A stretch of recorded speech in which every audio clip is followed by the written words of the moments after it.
Karen called cops to take my daughter 3 minutes later. I showed up with my badge. The sun hung high over Willow Creek, casting a golden glow on the cul-de-sac where laughter usually echoed. Today, though, the air crackled with tension.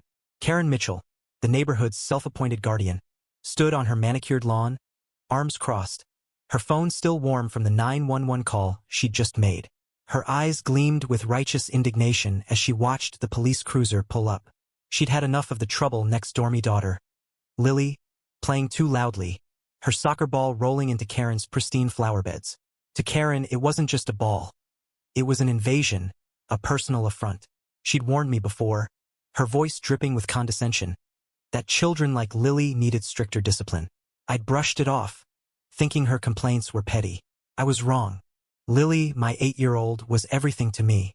After her mother left us 3 years ago, it was just us against the world. Her giggles filled the empty spaces in our home, her drawings plastered on every wall. But Karen saw her as a nuisance, a disruption to her perfect suburban order. That morning, Lily had been kicking her ball in our yard when it bounced over the low fence into Karen's roses. A simple mistake. But Karen stormed out, shrieking about trespassing, her face red with fury. Before I could intervene, she'd dialed the police, claiming Lily was vandalizing her property and needed to be removed. I was at the precinct, 3 miles away, when my radio crackled with the call. Disturbance at 142 Willow Creek. Child involved. My heart stopped. That was my address. I grabbed my badge, my hands shaking, and sped home, the siren's wail mirroring the panic in my chest. 3 minutes later, I screeched into the driveway, my uniform still crisp from the morning shift.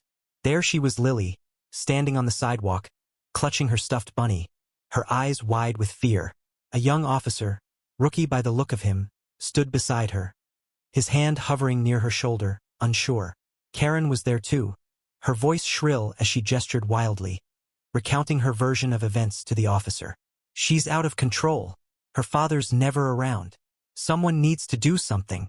I stepped out of the car, my badge glinting in the sunlight. The crowd of neighbors, Mrs. Carter with her gardening gloves, old Mr. Hensley leaning on his cane, gasped as they recognized me. Karen's face froze, her mouth half open, as I strode toward her. Officer Daniel Hayes, I said, my voice low but sharp enough to cut through her tirade. That's my daughter you're talking about. The rookie's eyes widened.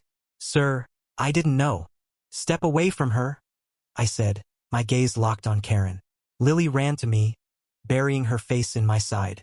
I knelt, whispering, It's okay, sweetheart. I'm here. But inside I was burning. How dare she? How dare this woman, who'd never spoken a kind word to us, try to tear my daughter away over a soccer ball?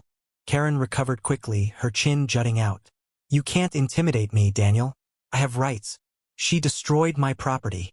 Property, I snapped, pointing to the single crushed rose. You called the cops on an 8-year-old for this?